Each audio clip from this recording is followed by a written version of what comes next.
आज की इस पंचनद शोध संस्थान की सभा में मेरा उत्तरदायित्व आज के हमारे माननीय वक्ता हैं, माननीय श्री मुकुल कानिटकर जी, उनका परिचय आपके समक्ष रखने का उत्तरदायित्व मिला है। 22 मार्च 1969 को जन्मे माननीय मुकुल कानिटकर जी ने 1990 में नागपुर लॉ कॉलेज से LLB की डिग्री प्राप्त की।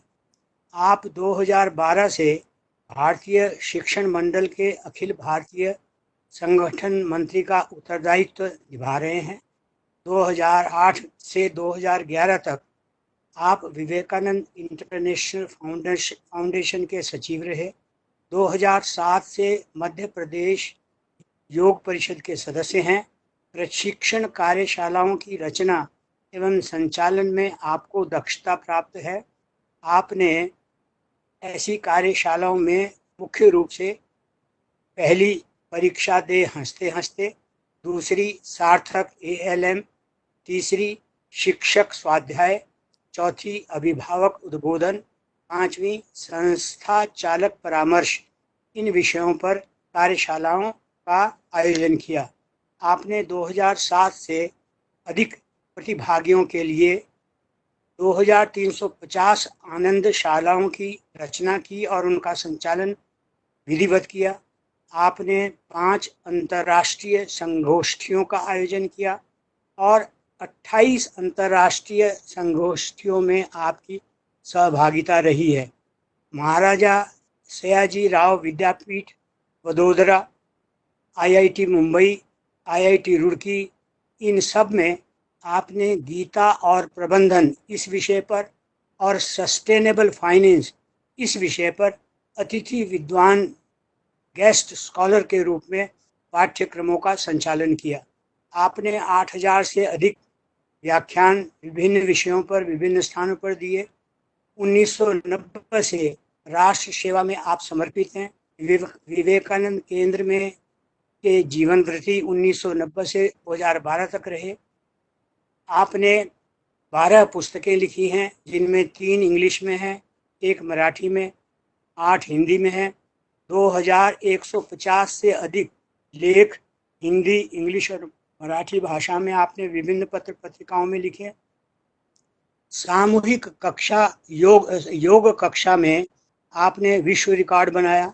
2004 में ग्वालियर में 16,049 व 2005 में 29,973 छात्रों द्वारा योग की कक्षा ली गई, जो विश्व रिकॉर्ड बना।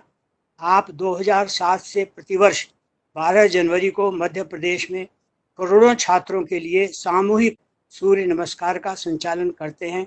आपका आज का उद्बोधन का विषय है वेद में समग्र ज्ञान। हम कृतज्ञ हैं आपके कि आपने अपने बहुमूल्य समय में से कुछ समय निकालकर और इस गंभीर विषय पर अपने विचार हमारे सामने रखने की स्वीकृति प्रदान की है।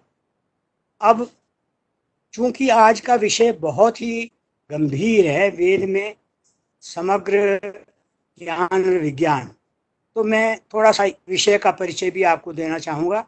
समस्त विश्व ने, यह तो सब जानते हैं कि एक स्वर से यह स्वीकार किया है कि मानव इतिहास के पुस्तकालय में ज्ञान के अद्वितीय स्रोत के रूप में वेद श्रेष्ठतम एवं प्राचीनतम ग्रंथ है। इनकी लगभग 21,500 ऋचाएँ सृष्टि के आदिकाल से मानवता का पथ प्रदर्शन करती आई हैं। इनके द्वारा प्रतिपादित मौलिक सिद्धांत सार्वभौमिक हैं एवं सार्वकालिक हैं। भूत, वर्तमान, भविष्य के लिए भी ये प्रकाश स्तंभ का काम करते हैं। ये विज्ञान, दर्शन, भूगोल, खगोल, गणित, ज्योतिष, धर्म एवं जीवन मूल्यों के विवरण द्वारा प्राणी मात्र के लिए प्रेरणादायी हैं। प्रत्येक ऋचा एक निश्चित संदेश द्वारा मानव व्यवहार को श्रेष्ठतम बनाने की ओर प्रेरित करती है। विविध कार्यक्रमों में निमग्न विभिन्न देशवासी, विभिन्न धर्मानुयायी, विभिन्न जीवन लक्ष्यों की प्राप्ति के लिए अग्रसर व्यक्ति भौतिक एवं आध्यात्मिक विकास के लिए एवं हार्मोनियस जीवन यापन के लिए इन ऋचाओं से प्रेरित होते हैं। उनकी कुंठाएं दूर होती हैं, जीवन सरल एवं आनंदमय होता है। वेद भूत की वह संपत्ति नहीं जिसकी आरती उतारी जाए, यह कोई धार्मिक एंटीक भी नहीं जिसे कपड़े में लपेटकर किसी छत्र के नीचे रखा जाए। यह वैदिक संपत्ति तो समस्त विश्व के कल्याणार्थ भूले भटके बटोइयों के जीवन पथ को प्रशस्त करने वाली है। आपको ये मैं परिचय देना चाहूँगा वेद का। ये इतना तो आप सब जानते हैं कि ऋग्वेद, यजुर्वेद, सामवेद, अथर्ववेद है। ऋग्वेद जो है वो अग्नि ऋषि का लिखा, यजुर्वेद वायु ऋषि का, सामवेद आदित्य ऋषि का, अथर्ववेद अंगिरा ऋषि का। ऋग्वेद में ज्ञान विषय पर चर्चा है, यजुर्वेद में कर्म विषय पर चर्चा है, सामवेद में उपासना विषय पर चर्चा है और अथर्ववेद में विज्ञान की चर्चा है।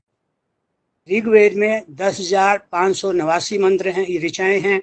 यजुर्वेद में 1975 जो सबसे छोटा है। सामवेद में यजुर्वेद में 40 अध्याय हैं, ऋग्वेद में 10 मंडल हैं, सामवेद में 1875 मंत्र हैं और अथर्ववेद में 5,977 मंत्र हैं। इस प्रकार से कुल 20,500 के लगभग मंत्र हैं। और सारे वेद में 3 प्रकार के मंत्र हैं। एक तो छंदोबद्ध मंत्र हैं, दूसरे गद्य पद्य पाठ युक्त मंत्र हैं और सामवेद में गान युक्त मंत्र हैं। वेदों की प्रतीकों को एकत्र करके और उनके कहीं कहीं वेदोक्त पाठ में भेद करके जो संहिताओं का रूप दिया गया है, उस रूप को शाखा ग्रंथ कहते हैं। 4 वेदों की 1127 शाखाएं हैं। इसमें ऋग्वेद की 21 शाखाएं हैं, यजुर्वेद की 101 शाखाएं हैं, सामवेद की 1000 शाखाएं हैं, अथर्ववेद की 9 शाखाएं हैं। ऋग्वेद में मुख्य हैं शाकल, वाष्कल, आशुलायन। यजुर्वेद में मुख्य हैं माध्यन्दिन और वाजसनेयी। सामवेद में मुख्य हैं कौथुमी, जैमिनीय, राणायनीय और अथर्ववेद में मुख्य हैं शौनक और पैपलाद। इसी प्रकार से 4 वेदों के 4 उपवेद भी हैं। ऋग्वेद का आयुर्वेद है जिसमें चरक, सुश्रुत, निघंटु आदि ग्रंथ हैं। यजुर्वेद का धनुर्वेद है जिसमें विश्वामित्र, अंगिरा ऋषिकृत ग्रंथों का वर्णन है। सामवेद का उपवेद जो है गांधर्व वेद है जिसमें नारद संगीता आती है। और अथर्ववेद का उपवेद जो है अर्थवेद है जिसमें शिल्प विद्या, कला, कौशल, यंत्र निर्माण आदि का वर्णन आता है। वेदों के 6 अंग हैं: शिक्षा, कल्प, व्याकरण, निरुक्त, ज्योतिष और छंद। इनसे वेदार्थ में सहायता मिलती है। अब मैं इन 6 अंगों के बारे में तो नहीं बताना चाहूँगा, लेकिन ये जरूर कहूँगा कि वेद के अर्थ को समझने के लिए पदों को अलग अलग करके वर्णन करते हैं, जिसको विकृति पाठ कहते हैं। मंत्रों को सुरक्षित रखने के लिए इससे मंत्र के अक्षर, वर्ण, मात्रा जहाँ भी है उसे भिन्न भिन्न उपायों से प्रकट करते हैं।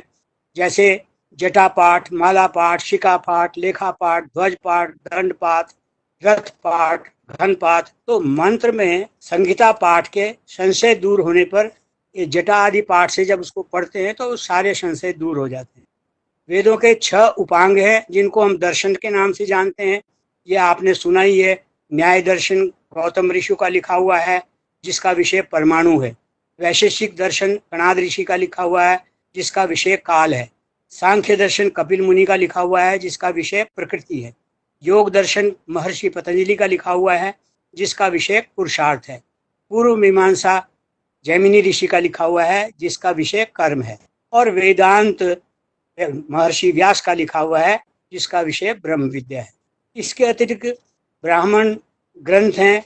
मैं ब्राह्मण ग्रंथों के बारे में बात नहीं करना चाहूँगा, उपनिषदों के बारे में भी बात नहीं करना चाहूँगा।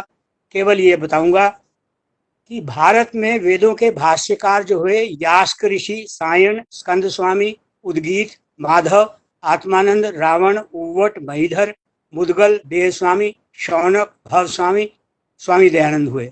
विदेशियों में सायण पर आधारित मिस्टर विल्सन ने लिखा, रूडोल्फ रथ ने लिखा और रथ का ही शिष्य था मरासमन, उसने लिखा, और एल्फ्रेड लुडविग जो इटली का था उसने लिखा। अब मैं एक कथा सुनाना चाहूँगा जो छांदोग्य उपनिषद में आई है, आज के विषय से संबंधित है।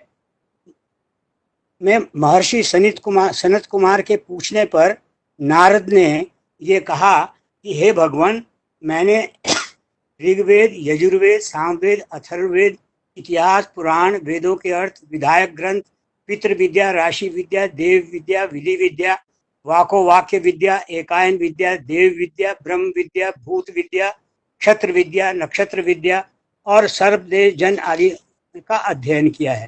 तो मैं सिर्फ ये कहना चाहूँगा कि आज का विषय जो ये है कि वेदों में ज्ञान विज्ञान है, मैं केवल कुछ शब्दों में बताना चाहूँगा कि ऋग्वेद के चौथे मंडल में व्योमवान यानी हवाई जहाज कैसे बनाया जाता है उसका वर्णन है, और उसी ऋग्वेद में एक दूसरे मंत्र में विद्युत द्वारा चालित व्योमवान का वर्णन है। ऋग्वेद में ही एक पहले मंडल में होवरक्राफ्ट का, जो जल पर और पृथ्वी पर दोनों पर चलता है, उसका वर्णन है, और उसी के एक मंत्र में एडवांस होवरक्राफ्ट का वर्णन है। ऋग्वेद के पहले मंडल में ही बूढ़ी बंध्या गाय को दुधारू कैसे बनाते हैं इसका वर्णन है। ऋग्वेद में ही सौर ऊर्जा से यान और यंत्र कैसे चलाते हैं उसका वर्णन है, और ऋग्वेद में ही वृद्ध को तरुण बनाना इसका वर्णन है। ऋग्वेद में ही कृत्रिम टांग, अगर किसी की लेग काम नहीं कर रही हो तो उसको बनाने का वर्णन है, और ऋग्वेद में ही अंधे को नेत्रदान का वर्णन है, और ऋग्वेद में ही कृत्रिम वर्षा किस प्रकार की जाए, आर्टिफिशियल रेन, इसका वर्णन है। ऋग्वेद के अपतरण सूर्य सूक्त में सर्प, बिच्छू आदि के विष को शमन करने का वर्णन है, और ऋग्वेद के दशम मंडल के औषधि सूक्त में 125 औषधियों का वर्णन है, और 107 स्थानों पर पाए जाने वाले पौधों का वर्णन है। तो इन सब बातों को देखते हुए ही मैथिली शरण गुप्त राष्ट्र कवि ने कहा था, हमको विदित थे तत्व सारे नाश और विकास के, कोई रहस्य छिपे न थे पृथ्वी तथा आकाश के, थे जो हजारों वर्ष पहले जिस तरह हमने कहे, विज्ञान वेत्ता अब वही सिद्धांत निश्चित कर रहे। तो मैं इन शब्दों में आज के जो वक्ता महोदय हैं मुकुल जी, उनका स्वागत करता हूं कि उन्होंने बहुत गंभीर विषय को लिया, और मुझे आशा है कि मैं विषय का थोड़ा सा परिचय दे सकने में अपने आप को सफल रहा हूँगा, और आगे डिटेल में हम मुकुल जी से सुनते हैं। धन्यवाद। कृपया माननीय मुकुल जी के उद्बोधन से पहले सभी ई गोष्ठी में जुड़े साथी ध्यान दें। जिज्ञासा का समाधान मुकुल जी 28 जून प्रातः 11 बजे करेंगे। आपके जो भी प्रश्न हैं कृपया करके आप ईमेल करें, वह जो साथी फेसबुक में जुड़े हैं वह अपने प्रश्न फेसबुक पर लिख सकते हैं, और जो साथी यूट्यूब में जुड़ रहे हैं वह कृपया करके कमेंट बॉक्स में अपने प्रश्न लिखें। बहुत बहुत धन्यवाद। मैं मुकुल जी से आग्रह करूंगा, कृपया हम सभी का मार्गदर्शन करें। तत्कर्मयन्न बंधाय साविद्याया विमुक्तये, आयासाया परम कर्म विद्यान्या शिल्प नैपुणम्। आदरणीय बृजकिशोर कुठियाला जी, पंचनद के अन्य पदाधिकारीगण और श्रोता समूह में विद्यमान विद्वज्जन, माताएं, भगिनी और बंधुवर, अभी विष्णु पुराण के जिस श्लोक को मैंने उद्धृत करते हुए आज के व्याख्यान को प्रारंभ किया,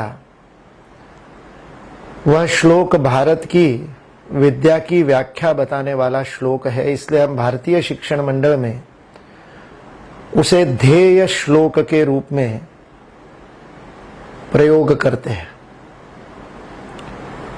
शिक्षा में हमें क्या ध्येय लेकर के कार्य करना है, उसका मार्गदर्शन विष्णु पुराण का ऋषि कर रहा है। इस श्लोक में ऋषि कहता है, कर्म वही है जो बंधन में न बांधे, और विद्या वही है जो मुक्त करे।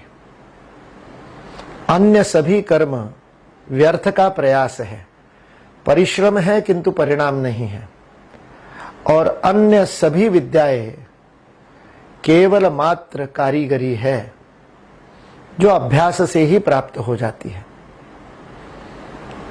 अतएव यह स्पष्ट है कि विद्या का उद्देश्य भारत में सदा ही मुक्ति रहा है, और यह मुक्ति केवल आध्यात्मिक मुक्ति नहीं है, हर स्तर के बंधन से मुक्ति है।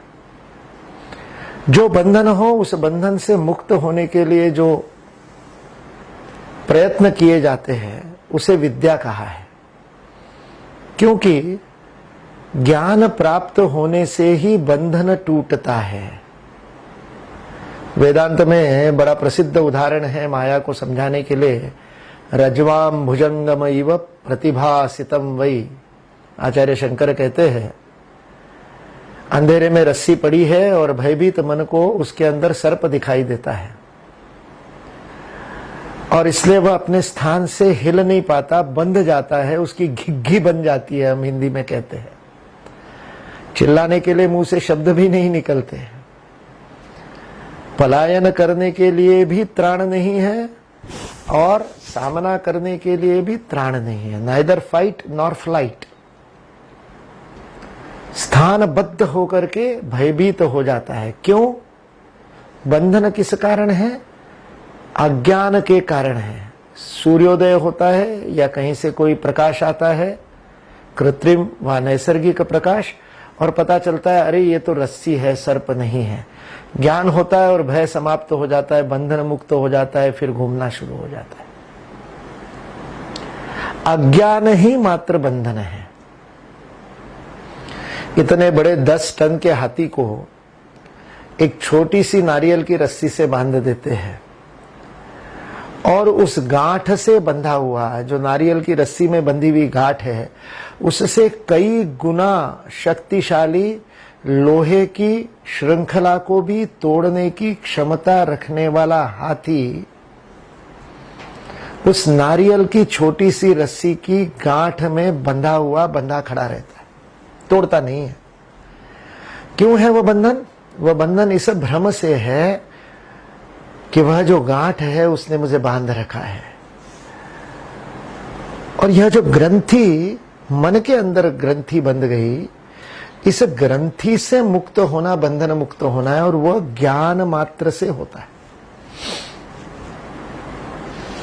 अज्ञान बांधता है, ज्ञान मुक्त करता है। इसलिए विद्या उस ज्ञान के साक्षात्कार को कहते हैं। वित्त धातु है, वित्त से विद्या। वित्त यानी ज्ञान होना, अनुभव होना, ज्ञान का साक्षात्कार होना।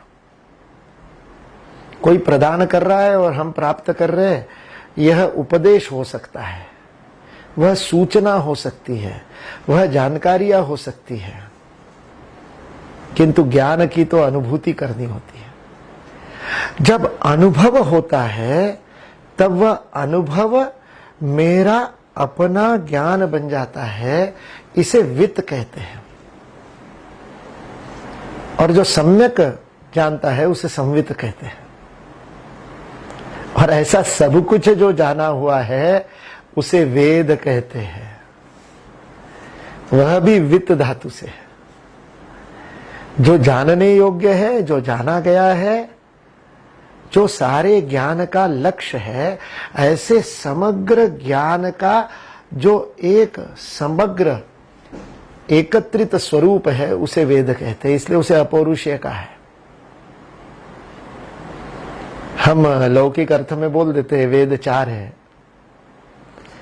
हम लौकिक अर्थ में उसको ग्रंथ के रूप में भी कह देते हैं, और आधुनिक इतिहासकार उसका समय भी तय करने का प्रयत्न करते हैं कि सबसे पूर्व में लिखा गया ग्रंथ ऋग्वेद है, उसके बाद क्रमशः यजुर्वेद, सामवेद, अथर्ववेद, उनका अलग अलग कालखंड बताते हैं, वगैरह वगैरह वगैरह वगैरह। किंतु भारतीय दृष्टि में वेद कोई पुस्तक नहीं है, कोई ग्रंथ नहीं है। महर्षि वेदव्यास ने, जिनकी जयंती अभी सप्ताह भर बाद 10 दिन बाद हम मनाने वाले हैं, उस महर्षि वेदव्यास ने उस समग्र ज्ञान राशि को एकत्रित करके, संपादित करके हमारे सामने ग्रंथ रूप में वेद रखे, वो अलग बात है। वो उस अर्थ में उनको ग्रंथ मानते हैं, कहते हैं, पढ़ते हैं, छापते हैं, प्रकाशित करते हैं, लेकिन जब हम समग्र ज्ञान का आगार भंडार के रूप में वेद के बारे में समझने का प्रयत्न करते हैं, तब हमको ये समझना पड़ेगा कि हम इस किसी ग्रंथ, एक या चार ग्रंथों की बात नहीं कर रहे। हम एक समग्र, सार्वकालिक, सदा चलने वाली, सतत, निरंतर प्रक्रिया की बात कर रहे हैं। It's a process, it's not the result of the process. इसलिए उसको हमने श्रुति कहा है। जिसको सुना जाता है, जो श्रुति से पकड़ में आती है, वह वेद है। जो ज्ञान पीढ़ी दर पीढ़ी, लाखों करोड़ों वर्षों से श्रुति के द्वारा स्थानांतरित किया गया, उस ज्ञान राशि का नाम ही वेद है। इसलिए वेदों में समग्र ज्ञान विज्ञान, जो आज के विषय का शीर्षक है, ये में का कोई अर्थ नहीं है। समग्र ज्ञान विज्ञान ही वेद है, ये पर्यायवाची है। सारे सृष्टि का जो तत्वरूप ज्ञान है, सारे सृष्टि में घटित होने वाली घटनाओं को विविध अंग से देखने वाला जो दर्शन है, जो दृष्टि है, जो समग्र जानकारी है, जो समग्र कार्य कारण संबंध है, उस सब का एक अद्भुत और एकत्रीकरण है जो वेद है। इसलिए इसे अपौरुषीय कहा गया। यह किसी की रचना नहीं है, इसको लिखा नहीं गया। It has not been composed. एक कश्मीरी पंडित भारतीय आजकल अमेरिका में रहते हैं और बहुत बड़े विद्वान हैं, शास्त्रज्ञ हैं, आधुनिक शास्त्रों का अध्ययन करते हैं, अमेरिका के विश्वविद्यालयों में पढ़ाते हैं और अभी प्रधानमंत्री की विज्ञान एवं प्रौद्योगिकी की जो सलाहकार समिति है, उस परामर्शदात्री समिति के सदस्य भी है। जेएनयू के सार्वकालिक प्राध्यापक के रूप में उनको रखा गया है। महीने में वर्ष में 3-4 महीने तो भारत में आते हैं। आचार्य डॉक्टर सुभाष काक की मैं बात कर रहा हूं। 1993-94 में उनका एक शोध पत्र मैंने पढ़ा था और वो शोध पत्र ऋग्वेद की प्रथम ऋचा अग्निमीड़े पुरोहिता के ऊपर था। उस ऋचा का उन्होंने भौतिक शास्त्र के कंपनों के आधार पर उसके उच्चारणों का अध्ययन किया।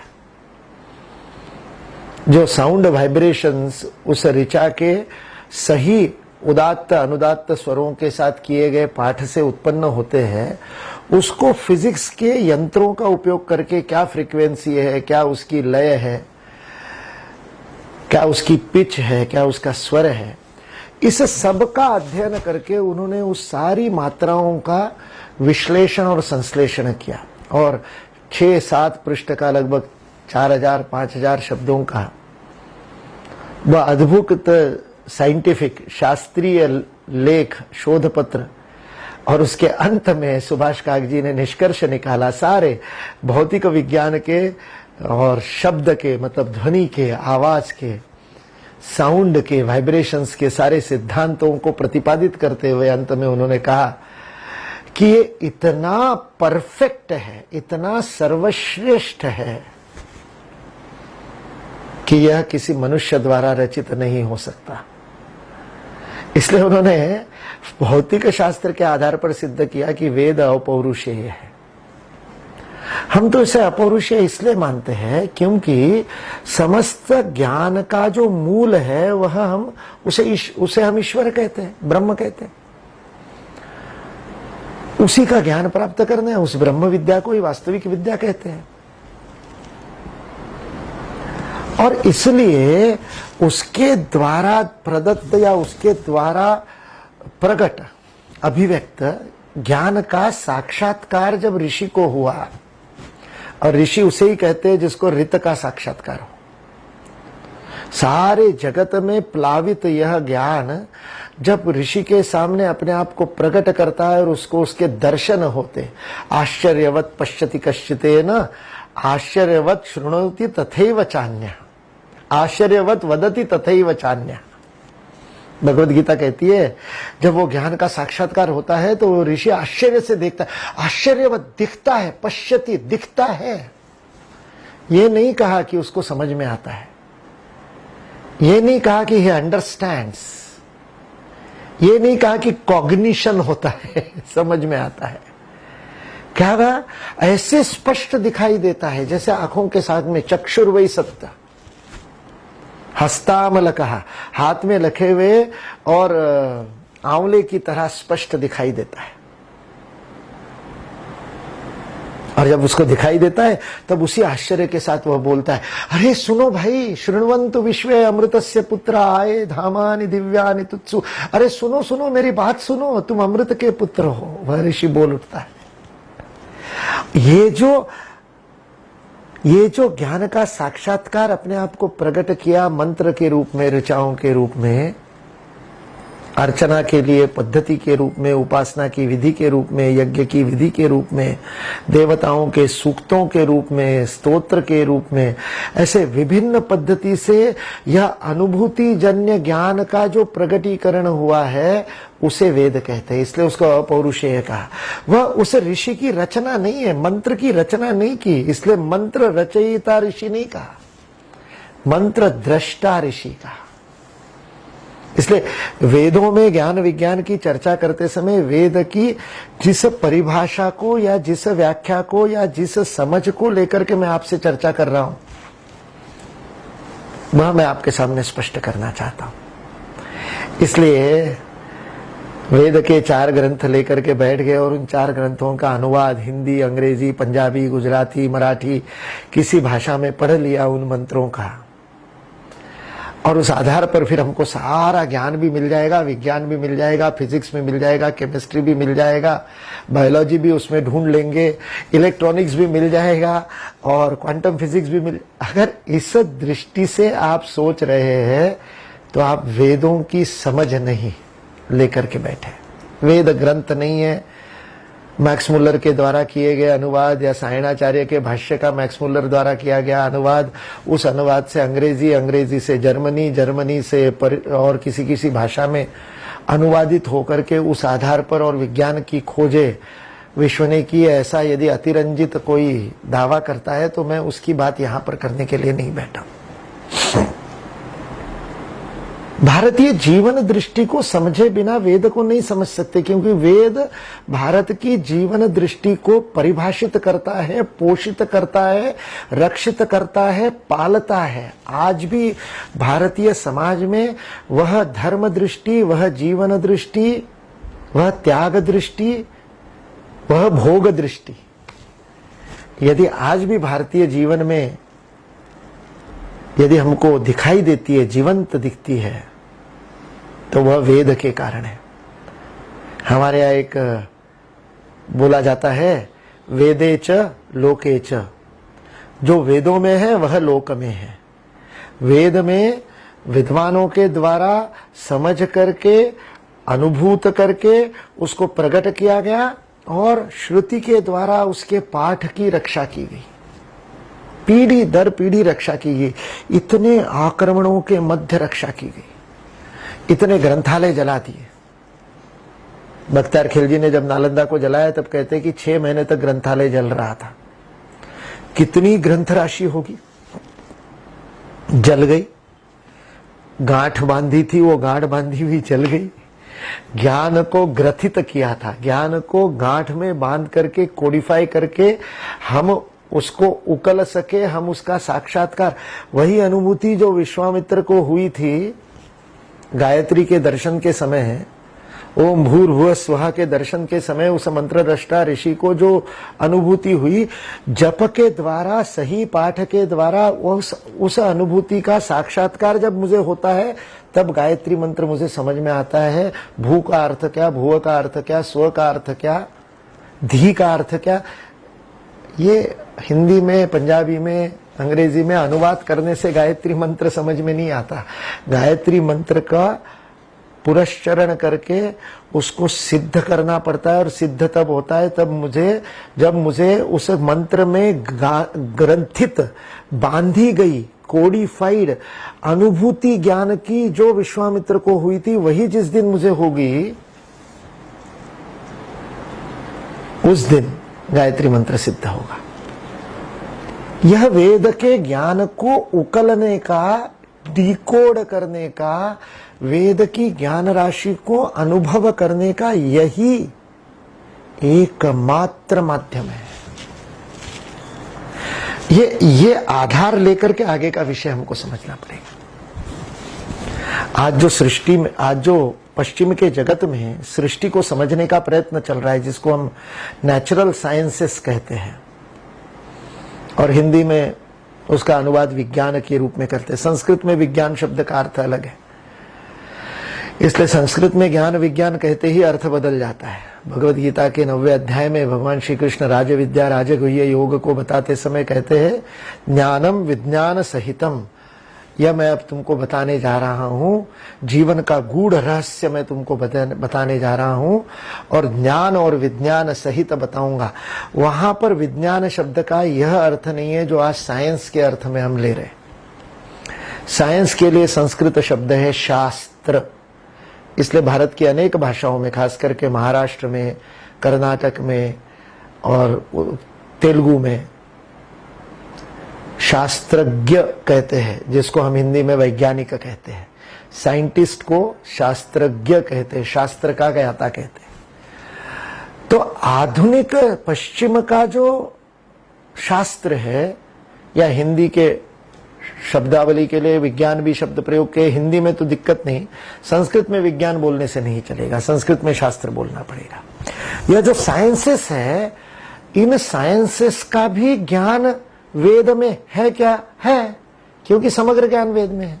वेद में अंत सृष्टि, बाह्य सृष्टि और इस सृष्टि से परे की जो कालातीत, सार्वभौम, सार्वजनीन, सर्वव्यापी, सर्वसमावेशक, सर्वज्ञ अवस्था है, उसका भी, तीनों का ज्ञान वेद में निहित है। और केवल ज्ञान नहीं है, उस ज्ञान प्राप्ति के मार्ग भी बताए, उपासना के मार्ग भी बताए। इसलिए इस विषय को समझते समय, आज के आधुनिक परिप्रेक्ष्य में वेदों की तरफ देखने की दृष्टि विकसित करते समय, यह वेद की भूमिका को ध्यान में रख करके हम आगे बढ़ेंगे तो अच्छा रहेगा। स्वामी विवेकानंद एक शब्द में कहते हैं, भारत में मनीषी निकला और अपने गहन गह्वर में जाकर के, अपने मन के अंतःकरण के अंदर जाकर के उसने ज्ञान को प्राप्त किया, और वह ऋषि मंत्र दृष्टा ऋषि बना, और उसने सारे जीवन को समग्रता के साथ, एकात्मता के साथ समझा। This is the holistic and integral understanding of the whole existence. इस सृष्टि के होने और उसके परे के ज्ञान को समग्रता से समझने का काम मनुष्य ने किया, जब भारत में, जब वह अपने अंदर गया। ऐसा नहीं है कि हमने बाहर का ज्ञान नहीं प्राप्त किया, हमने दूरस्थ खगोल पिंडों का भी अध्ययन किया, और इतना अद्भुत अध्ययन किया है कि जितना आज बड़े बड़े टेलीस्कोप बनाने के बाद भी नहीं कर पाए, उतनी परफेक्शन के साथ, सर्वश्रेष्ठता के साथ, अचूक गति ग्रह तारों की बताने का काम हमारे ऋषियों ने किया। साइंटिस्ट थे वो ऋषि सारे के सारे। इसलिए भौतिक जगत के भी कण तक के, पराकणों तक के, जिसको अणु, परमाणु और परमाणु के नीचे फोटॉन, क्वार्ट्ज और क्या क्या क्या क्या पराकणों का खोज, हिगिंस बोसान का खोज करने के प्रयास कर रहे, वह इतना बड़ा कोलाइडर, पार्टिकल कोलाइडर वहां पर बना करके सर्न की उस प्रयोगशाला में स्विट्जरलैंड और फ्रांस की बॉर्डर पर करने का प्रयास वैज्ञानिक कर रहे। हमारे वैशेषिक के ऋषि कणाद ने अपने अंदर जाकर के कणों की गति को पहचान लिया, कणों की गति को बता दिया। सारे जगत में कणों का क्या नर्तन चल रहा है, उस नृत्य के अद्भुत लय, संगीत, ताल का वर्णन द्रव्य कर्म के रूप में वैशेषिक दर्शन में कणाद ऋषि ने किया। इसलिए जब ये कहते हैं स्वामी विवेकानंद कि अंदर गया ऋषि और उसने अंदर जाकर के समस्त ज्ञान की प्राप्ति की, तो वो केवल आध्यात्मिक ज्ञान की बात नहीं कर रहे। आज हम जिसको भौतिक ज्ञान कह रहे हैं, उस भौतिक जगत के मूल में छिपे हुए रहस्यों को भी इन ऋषियों ने जाना। इसलिए आधुनिक शास्त्रों को, साइंसेस को भी वेदों की दृष्टि से बहुत कुछ प्राप्त करने के लिए है। स्वामी विवेकानंद ने कहा ग्रीक का ऋषि निकला, उन्होंने ग्रीक के वैज्ञानिकों को भी ऋषि कहा। वह निकला और उसने बाहर रहस्यों को खोजने की कोशिश की। जो बाहर के रहस्यों को खोजने की कोशिश की वो पश्चिम की ओर चल पड़ा, जो पूरब की ओर था वह अंदर जाकर के उसने सारे जीवन के रहस्य को समझा। इसलिए स्वामी विवेकानंद पौर्वात्य और पाश्चात्य ज्ञान को इस प्रकार से परिभाषित करते हैं और उसका अद्भुत समन्वय करने का कार्य पश्चिम में जाकर के उन्होंने किया। आज हम सारे वेदों के अंदर इस दृष्टि को देखने का प्रयास करते। वेदों की दृष्टि को समस्त जगत के विज्ञान में, साइंस में देखने की दृष्टि यदि हम रखेंगे तो हम अच्छी तरह से बात को समझ पाएंगे। ये कहने से काम नहीं चलेगा कि फिजिक्स वेदों की बातों को सिद्ध कर रहा है। नहीं, फिजिक्स में यदि वेदों में दी गई बातें या वेदोक्त ऋषियों द्वारा प्रतिपादित सत्य यदि आज फिजिक्स को समझ में आ रहे अपने प्रयोगों के द्वारा, तो उसका अर्थ यह है कि फिजिक्स के वैज्ञानिक प्रामाणिकता से, निष्ठा से, ईमानदारी से काम कर रहे हैं। वेदों को फिजिक्स प्रमाणित नहीं करता है, फिजिक्स को वेद प्रमाणित करते हैं। यह दृष्टि अपने अंदर रखना बहुत आवश्यक है, क्योंकि वेद की दृष्टि अधिक सूक्ष्म है और बहुत सरल सा न्यायशास्त्र का तत्व है। सूक्ष्म कारण हो सकता है, स्थूल कभी सूक्ष्म का कारण नहीं बन सकता। सूक्ष्म ही स्थूल का कारण बन सकता है। इसलिए आजकल ये जो उल्टा प्रपंच एकेडमिक्स में चल पड़ा है, एकेडमिक्स में मैनेजमेंट के अंदर कुछ सिद्धांत लीडरशिप के और ऐसे वो ढूंढ लेते हैं मॉडर्न मैनेजमेंट के, और फिर उस प्रबंध शास्त्र के उन आधुनिक थियरीज को भगवत गीता में खोजते हैं और इसको भगवत गीता में मैनेजमेंट, भगवत गीता में प्रबंधन कहते हैं। नहीं भाई, भगवत गीता स्वयं जीवन प्रबंधन का ग्रंथ है। रणभूमि में खड़े हुए शिष्य को गुरु के द्वारा how to manage his business of fighting the war. रणभूमि में खड़े हुए एक सेनापति को युद्ध को किस प्रकार से प्रबंधन करना, इसका संदेश भगवत गीता ने दिया है। भगवत गीता पूरा का पूरा प्रबंधन का शास्त्र है। भगवत गीता में प्रबंधन मत खोजिए, भगवत गीता का प्रबंधन समझिए। भगवत गीता में योग मत खोजिए, भगवत गीता का योग जीवन में उतारिए।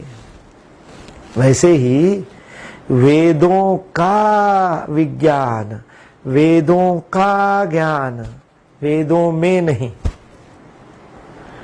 यह दृष्टि परिवर्तन बहुत आवश्यक है। पश्चिम की दृष्टि से हम अपने को बहुत वर्षों से देखते हुए आए और पश्चिम की दृष्टि से हम हमारे शास्त्रों को सिद्ध करने का प्रयास करते हैं, तब बड़ी भूल होती है।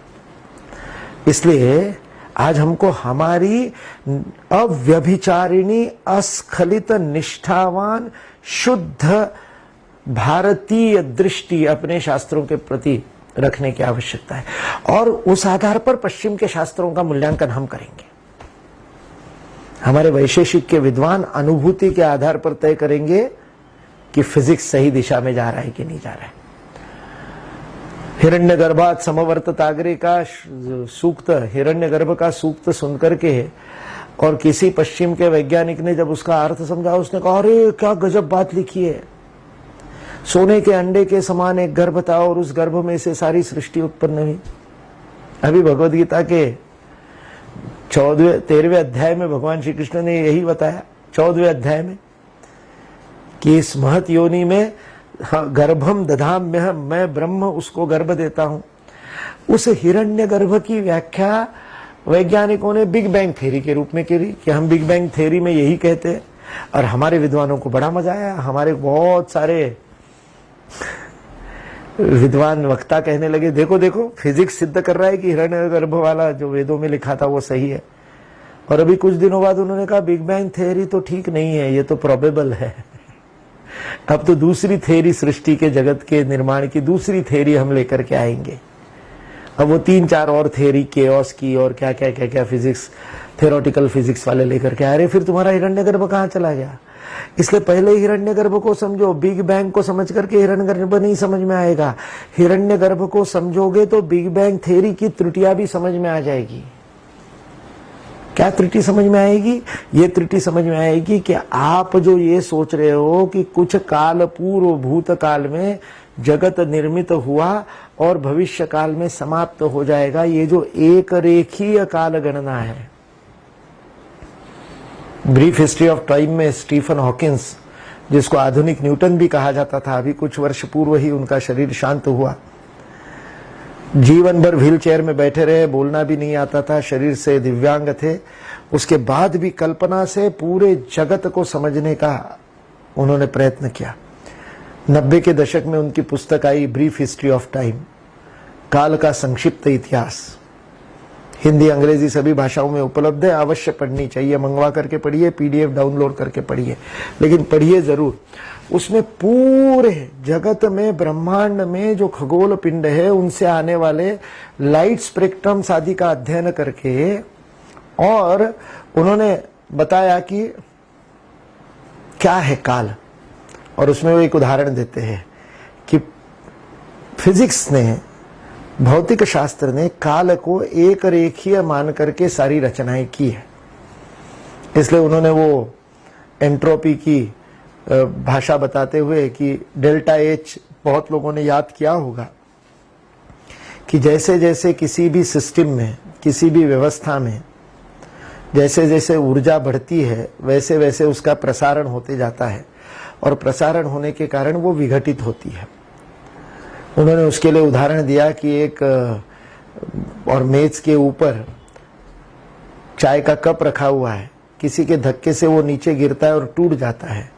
यदि इसकी वीडियो रिकॉर्डिंग की जाए तो नीचे गिरते हुए, टूटते हुए कप को आप वापस जुड़ता हुआ देख तो सकते हैं, यदि उस रील को उल्टा घुमा दिया एडिटर ने तो। लेकिन प्रत्यक्ष जीवन में टूटा हुआ कप वापस जुड़ करके ऊपर जाकर के नहीं रह सकता।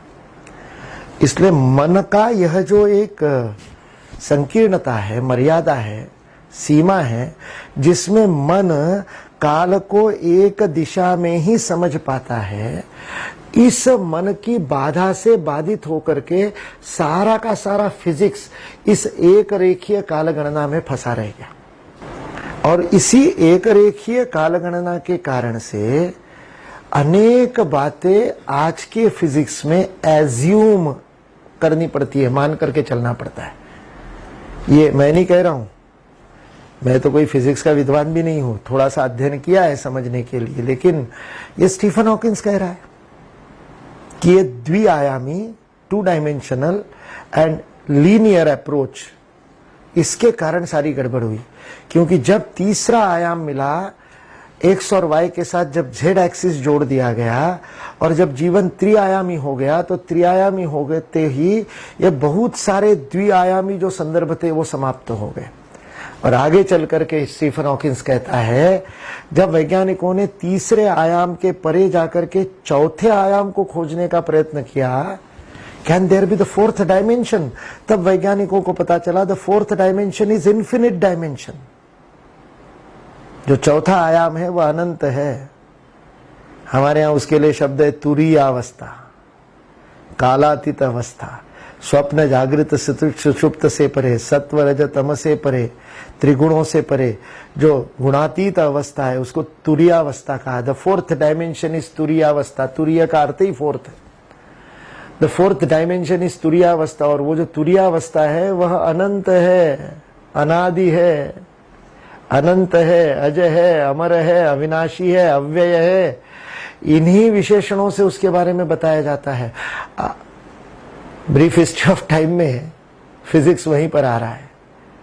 हजारों हजार वर्षों से हम यही बात कहते आ रहे हैं, और फिर मन में लड्डू मत फूटने दीजिए, देखो फिजिक्स ने वेदों को सिद्ध किया। नहीं नहीं, फिजिक्स सही दिशा में आ गया क्योंकि उसने वह बात कही जो वेदों में कही है। हम तो काल को चक्र ही कहते आए, हमने काल को कभी एक रेखीय कहा ही नहीं, और वृत्त भी नहीं कहा, 2 डायमेंशनल वृत्त नहीं, कागज पर खींचा हुआ गोल नहीं, पृथ्वी के गोल के समान गोल। इसलिए काल चक्र की बात की। चक्र की 2 गतियां होती है, एक तो ऐसे ऐसे घूमता है तो वह उसके पेरीमीटर पे घूमेगा, अक्ष के ऊपर घूम करके पेरीमीटर पे जब घूमेगा उसकी परिधि पे, तो पहिए के समान, किसी रथ के पहिए के समान आगे की ओर गति करेगा। किंतु उसकी परिधि पर किसी एक बिंदु पर खड़ा करके उसको गोलाकार घुमाओगे तो वह भंवरे के समान भी गति करेगा। इसलिए चक्र की दोनों गतियां हैं। चक्र की जैसे एक दूसरे के सामने जाने वाली गति है, उसी प्रकार अग्रगच्छति ऐसी गति है, उसी प्रकार वह पार्श्व गति से भी गोलाकार घूमता है। जैसे पृथ्वी भी दोनों प्रकार से घूमती है, स्वयं के अक्ष पे गोलाकार रोटेट होती है, जिसके कारण दिन और रात होते हैं, और साथ साथ वह सूर्य की चारों ओर परिक्रमा भी कर रही है, प्रदक्षिणा भी कर रही है, जिसके कारण उसकी ये लैटरल और वर्टिकल दोनों जो मूवमेंट है, उसके कारण पूरा कैलेंडर वर्ष बनता है। यह वर्ष और यह जो दिन रात अहोरात्र, यह जो दोनों प्रकार की गति काल को बताती है, वह गति एक रेखीय नहीं है, वह काल का चक्र है। यह काल का चक्र समझने से विज्ञान बदल गया। ब्रीफ हिस्ट्री ऑफ टाइम में वह कहता है space time, the concept of space time has to be spherical. उन्होंने वही शब्द प्रयोग किया, गोल होगा, वो पिंडवत होगा, गोल पिंड के जैसा। पश्चिम में पृथ्वी गोल है, यह बताने के लिए पता नहीं कितनों को अपने जीवन की आहुति देनी पड़ी। वह हैपेशिया नाम की एक महिला थी, ग्रीक गणिती, उसने पहले कहा था सबसे पहले कि हीलियोसेंट्रिक है, सूर्य केंद्र है, मतलब पश्चिम में सबसे पहले कहा था। उस बिचारी के पैदा होने से हजारों वर्ष पूर्व भारत में पता था। भारत में तो हमेशा से ही पता था। ज्योग्राफी को क्या कहते हैं आप हिंदी में?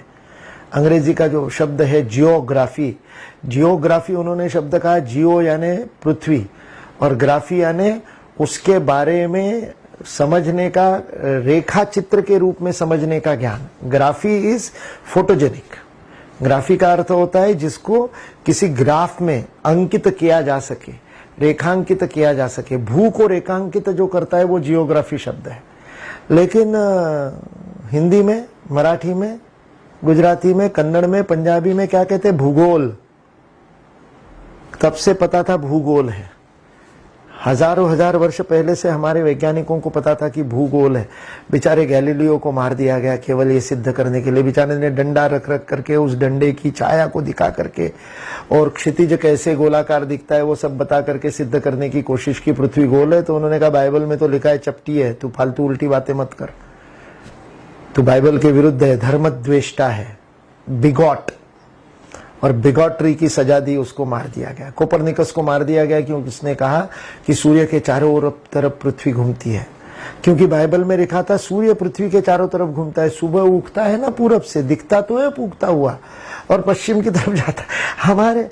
हमारे ऋषियों ने कब से, अनादिकाल से, अभी परसों सूर्य ग्रहण गया, उस सूर्य ग्रहण के दिन हमको छेड़ा गया, हमको चिढ़ाया गया कि आप राहु ने खा गए, केतु ने खा गए, ऐसी बातें फैलाते हो। हमारे वेदों के अंदर इस अर्थ के मंत्र है कि जब चंद्रमा पृथ्वी और सूर्य के बीच में आ जाता है तब कुछ देर के लिए तुम्हारा प्रकाश हमारे को नहीं प्राप्त होता। वो मंत्र इतना अद्भुत कहता है, वही जो तुम्हारे द्वारा दान दिए गए प्रकाश से प्रकाशित होता है, वह भी एक विशिष्ट दृष्टि के कोण में आ जाने से आपको ढक सकता है। ऐसा कहने वाला मंत्र वेदों में। यानी अनादिकाल से भारतीयों को पता था कि चंद्रमा की छाया के कारण सूर्य ग्रहण होता है। ये राहु और केतु का क्या है, वो जब आप एस्ट्रोलॉजी को, यानी जब आप खगोल विद्या को, ज्योतिष विद्या, खगोल विद्या, यह गणितीय विद्याएं है। फल ज्योतिष उसका एक केवल भाग है कि किसका भविष्य बताना। फल ज्योतिष ही आज हम ज्योतिष समझते हैं। इसलिए ज्योतिर्विज्ञान बोलते ही, ज्योतिष शास्त्र बोलते ही हम कहते हैं ये क्या भाग्य बताने वाले। भाग्यवादी तो भारत कभी रहा ही नहीं भाई।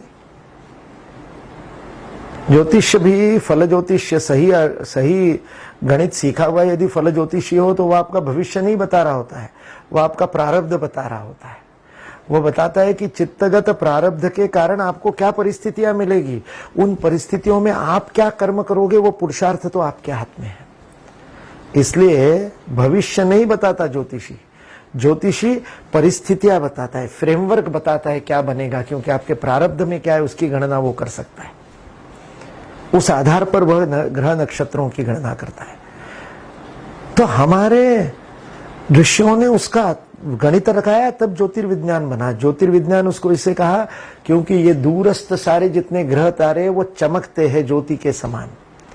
इसलिए आज भी किसी भी तारे की दूरी हमको पृथ्वी से कितनी दूरी है ये बताना है तो वह दूरी आप किलोमीटर में नहीं नापते हैं। पृथ्वी पर आप दूरी किलोमीटर में नापते हैं, यानी देश में नापते हैं, स्पेस में नापते हैं। लेकिन जब आपको खगोल पिंडों की दूरी पता करनी पड़ती है, जब आप अंतरिक्ष में जाते हैं, जब आप पृथ्वी के गुरुत्वाकर्षण के बाहर निकल जाते हैं, तब ये डिस्टेंस, तब यह दूरी का, देश की दूरी मायने नहीं रखती। वह देश की दूरी की गणना भी प्रकाश की दूरी के यानी काल की गणना में होती है। इसलिए सूर्य के बाद में जो सबसे निकट तारा है पृथ्वी के, वह 3 प्रकाश वर्ष दूर है। यानी सुबह 4 बजे उठ करके यदि मैं मेरे मित्र को दूर दिखाता हूं कि ये देखो वो सूर्य के बाद वाला तारा है, तो जिस तारे के प्रकाश को मैं अंगुली निर्देश कर रहा हूं वह प्रकाश उस तारे से 3 साल पूर्व निकला है। यानी आज 23 जून की प्रातः 4 बजे जो तारा मैं दिखा रहा हूं वह 3 साल पूर्व का तारा है। अब आप कालचक्र को समझ सकते हैं।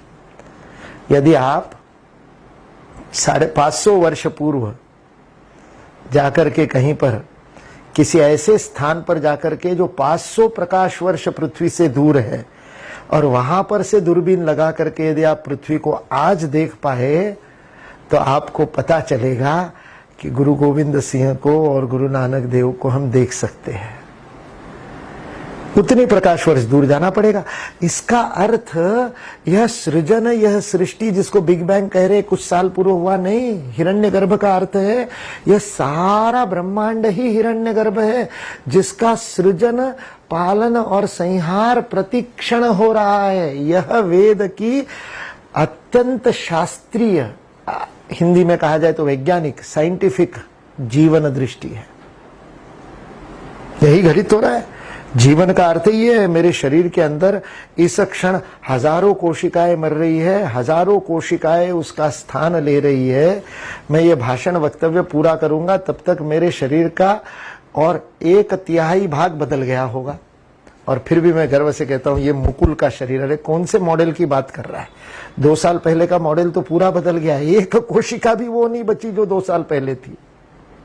और फिर भी 51 वर्ष से यही मेरा शरीर करके हम लिप्त है। क्यों? मृत्योर मुक्षीय मामृतात, इस त्रयंबकम यजामहे को समझा नहीं। वो त्रयंबक क्या है? वो त्रयंबक यही त्रयंबक है। वो भूभुवस्व क्या है? वो यही भूभुवस्व है। जो होना बाकी है, जो हो गया, जो होने वाला है। चय और अपचय कहा आयुर्वेद ने उसको। इसलिए हमने आयुर्वेद में समग्रता से जीवन को समझा, शरीर को समग्रता से समझा। हमारे लिए शरीर एक स्थिर, स्थूल और ऐसे ठोस चीज नहीं है। हमारे लिए शरीर भी प्रवाहमान नदी के समान है। आज विश्व का सबसे महंगा डॉक्टर एलोपैथ नहीं है, मॉडर्न मेडिसिन वाला नहीं है। विश्व का सबसे महंगा चिकित्सक आज एक आयुर्वेदाचार्य है, डॉक्टर दीपक चोपड़ा, जिसका भाषण सुनने के लिए $600 का टिकट निकालना पड़ता है। अभी कुछ दिन पूर्व उसने 2 साल 3 साल पहले गोवा में 2 दिन का एक रिट्रीट लिया था। और उस रिट्रीट के लिए भारत के केवल करोड़पति जा सकते थे, क्योंकि 2 दिन के रिट्रीट का जो मतलब शुल्क था वह 1 करोड़ रुपया था। 1 करोड़ रुपया दे करके 80 लोगों ने 2 दिन का रिट्रीट दीपक चोपड़ा के साथ किया। ऐसे डॉक्टर दीपक चोपड़ा आयुर्वेदाचार्य, उन्होंने बहुत सुंदर पुस्तक लिखी है, क्वांटम हीलिंग उनकी पहली पुस्तक आई जो कैंसर के बारे में थी। बाद में उनकी पुस्तक आई एजलेस बॉडी टाइमलेस माइंड, अद्भुत पुस्तक है। और वो क्वांटम हीलिंग में वो बताते हैं कि your body is a river, जिसका रिवर बेड चैतन्य है, ब्रह्म है। पूरा वेद का ज्ञान आधुनिक भाषा में उन्होंने कहा। कोशिकाएं मरती है, कोशिकाएं जन्म लेती है, अपचय होता है, मरती है, चय जन्म लेती है, चयापचय की प्रक्रिया होती है। जो मॉडर्न मेडिसिन वाले वो जानते हैं। एनाबॉलिज्म, कोशिकाओं का मरना, कैटाबॉलिज्म, नई कोशिकाओं का जन्म लेना, दोनों को मिलाकर के हम मेटाबॉलिज्म कहते हैं। ये मेटाबॉलिक रेट मेरे थकने का परिणाम है, बेसल मेटाबॉलिक रेट। बीएमआर को काउंट करके पता कर चलता है कि मैं कितना थका और मुझे कितना आराम मिला। रात भर की नींद में 6 घंटे गहरी नींद लेने के बाद में मेरा बीएमआर, बेसल मेटाबॉलिक रेट 12% कम होता है। और जब 12% कम होता है तो डॉक्टर कहते हैं अच्छी नींद आई। 10 मिनट के शवासन में या 12 मिनट की योग निद्रा में यह बीएमआर 36% घटता है। तो फिर 6 घंटे सोना आवश्यक है क्या, सोच लीजिए। ये सारा का सारा जो आधुनिक शास्त्र है, इस आधुनिक शास्त्र की दृष्टि बदलने की आवश्यकता है। इसलिए वेद के ज्ञान को और विज्ञान को यदि हमको समझना है तो हमको वेद की दृष्टि, वेद की शास्त्र दृष्टि, वेद की एटीट्यूड, वेद का outlook towards science, the scientific outlook of Vedas have to be reestablish. पंचनत का और भारतीय शिक्षण मंडल का काम यह है। आज सारी सृष्टि में, सारी पृथ्वी में तराही तराही मची हुई है। कोरोना नाम के वायरस से सब लोग परेशान हैं। ये वायरस कहां जाएगा? कहीं नहीं जाएगा।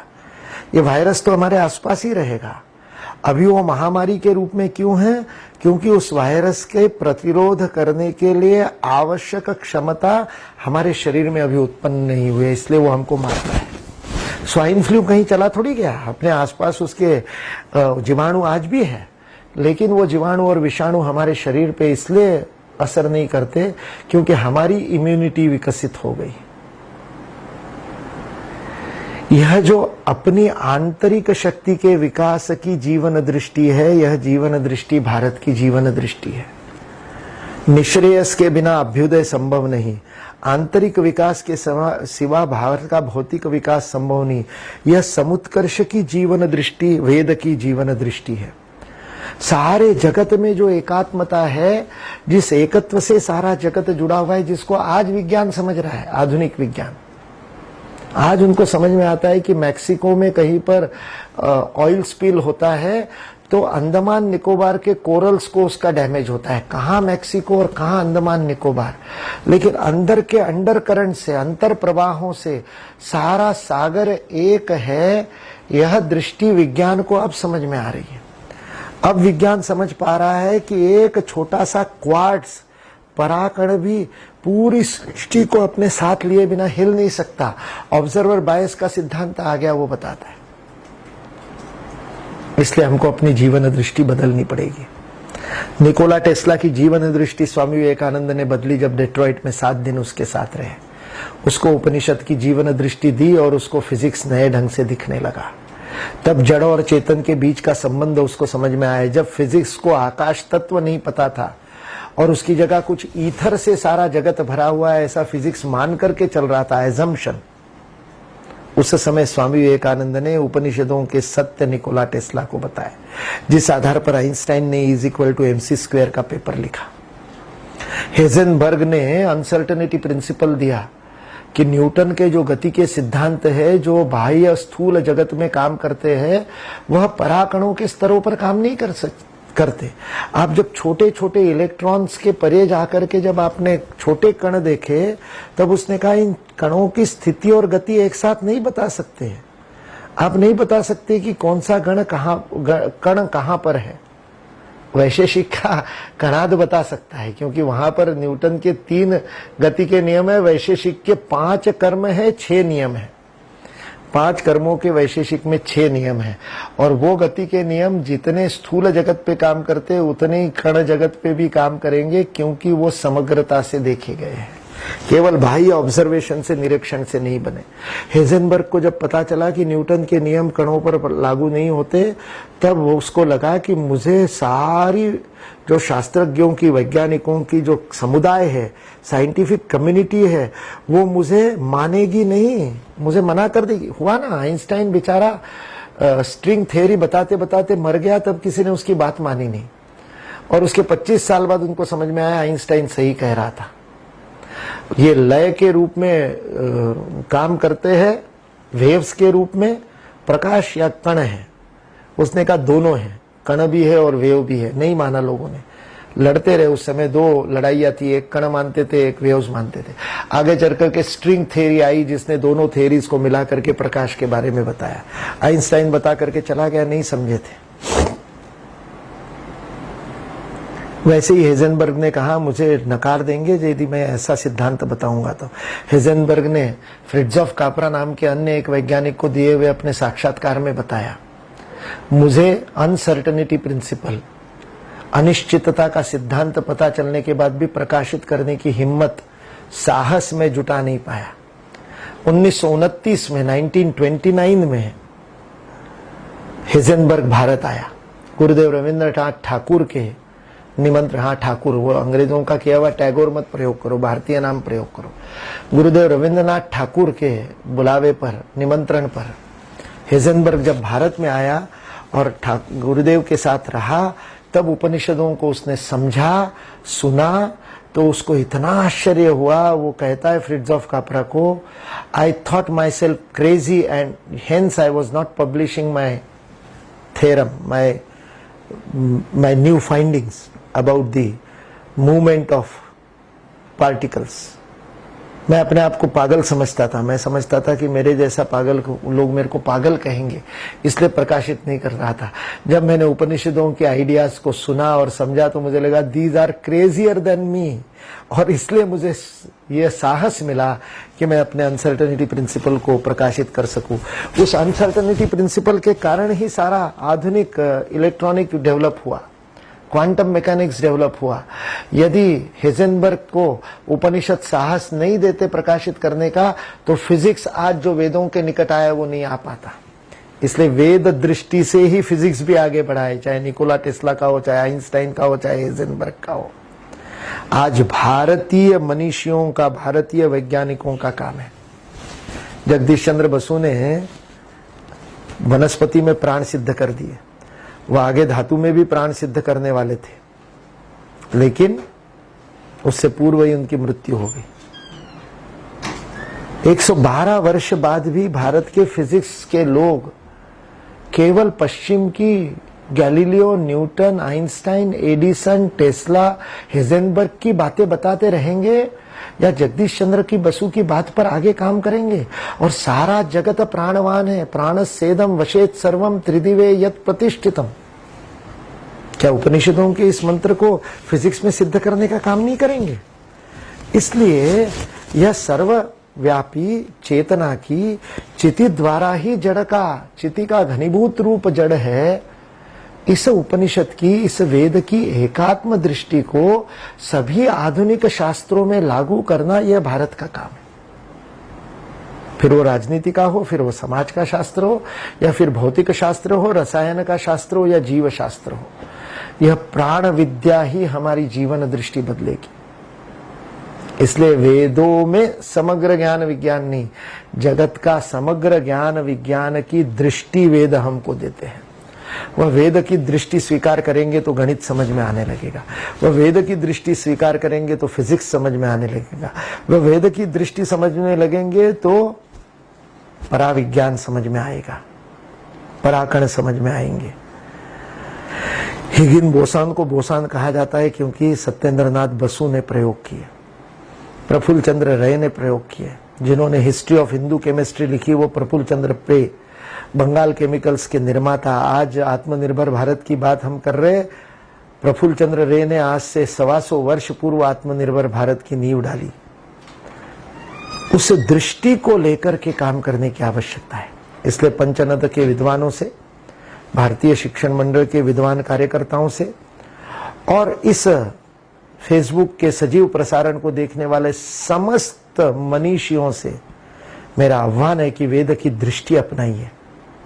वेदों का अध्ययन करने की 2 विधियां हमारे पास में। ये मैक्स मुलर का अनुवाद पढ़ना उन दोनों में से एक भी नहीं है, उससे वेद समझ में नहीं आएंगे। एक तो है वेदोक्त विधि से वेद पठन को सीखना, उसके लिए उसके नियम है, नियमों का पालन करना पड़ेगा। श्रुति धर्म गुरु को साथ में रख करके श्रुति से अपनी अपनी शाखा के वेद को समझ करके उसको जीवंत रखना, ये एक पद्धति है जिसमें केवल पदाघात और प्राणाघात से अनुभूति होकर के वेदानुभव वेद पठन से मिलता है। उसके क्रम पाठ, वर्ग पाठ, घन पाठ आदि अलग अलग पाठ है जिसके द्वारा उसको करना पड़ता है। वह वेदों को एक पीढ़ी से दूसरी पीढ़ी में स्थानांतरित प्रसारित करने की विधि हजारों हजार वर्षों से इस देश में चल रही, जिससे वेद जीवंत है, जिससे 12-15 शाखाओं में वेद जीवंत है। और भी कई शाखाएं थी, बेचारे आक्रमणों के समय हम नहीं रोक पाए उनको, लेकिन वेदों को इसी पद्धति से जीवंत रखा है, उसको आज भी रखना आवश्यक है। लोगों ने डिजिटाइज भी कर दिया, सब कर दिया, लेकिन प्राण नहीं होंगे डिजिटाइज। आप वेद पठन करने वालों का ऑडियो विजुअल रिकॉर्डिंग कर लो, वह प्राण नहीं होंगे। आज यदि पंचनद के श्रोताओं के सम्मुख में उपस्थित होता, जैसे कि एक बार आया था चंडीगढ़ में और गुरुकुल शिक्षा पर आपसे चर्चा की थी, आज वैसे ही आपके सामने सम्मुख होता, तो जो प्राण की अनुभूति आप करते, इस ऑडियो विजुअल प्रेजेंटेशन से वह प्राणानुभूति नहीं हो सकती। इसलिए वेद पठन की वो एक तरीका है। और दूसरा तरीका है वेद भाष्य का अध्ययन। दोनों के लिए संस्कृत भाषा सीखनी पड़ेगी। बिना संस्कृत, वेद की संस्कृत, निरुक्त वाली संस्कृत सीखे बिना वेद को नहीं समझ सकते हैं। शिक्षा में दिया गया पाणिनीय उच्चारण सीखे बिना वेद के उदात्त अनुदात्त स्वरों का उच्चारण नहीं कर सकते। उच्चारण नहीं करेंगे तो प्राणाघात नहीं होगा, प्राणाघात नहीं होगा तो पदाघात से कंपन उत्पन्न नहीं होगे, कंपन उत्पन्न नहीं होगे तो ज्ञानानुभूति नहीं होगी। इसलिए पुस्तकों में से वेदों का अर्थ पढ़ने से वेद नहीं समझ में आते, उनको अनुभव करना पड़ता है। मैं आप लोगों के सामने अनुरोध करता हूं, और ये मत सोचिए अब तो आयु कितनी बची है, अब तो क्या बचा है। जब जागे तब सवेरा। आयु के 60 वर्ष में, आयु के 70 वर्ष में प्रेरणा मिली है तो अभी शुरू कर दीजिए संस्कृत सीखना, कोई कठिन नहीं है। भारतीय जो आपकी मातृभाषा होगी, उस मातृभाषा में न्यूनतम 40 और अधिकतम 80% संस्कृत के शब्द है। तो इतना संस्कृत तो आपको आता ही है पहले से, अब तो केवल उसको बोलने का तरीका सीखना है, केवल आत्मविश्वास लेना है। इसलिए वेदों के समग्र ज्ञान विज्ञान को यदि समझना है तो साधना करनी पड़ेगी, अपने अंदर जाना पड़ेगा। आइए हम सन्नद्ध होकर उस साधना को करें। विश्व प्रतीक्षा कर रहा है। आज कोरोना की त्रासदी के बाद में विश्व भारत की तरफ देख रहा है। बदले हुए विश्व में जीवन जीने की शैली भारत ही बता पाएगा। यह वेदोक्त जीवन शैली है। वह वेदोक्त जीवन शैली को पुनः प्रस्तापित करने का गुरुतर दायित्व, सौभाग्य हमको प्राप्त हुआ है कार्यकर्ता के रूप में। आइए अपने प्रत्येक क्षण का इसके लिए उपयोग करें। जीवन में वेद को जागृत करें, वेद के विद्या को समझने का, अनुभव करने का, साक्षात करने के लिए साधना करने का संकल्प ले, ताकि विश्व की मानवता का मार्गदर्शन हम कर सके। इसी प्रार्थना के साथ अपनी वाणी को विराम देता हूं। जय हिंद, जय भारत।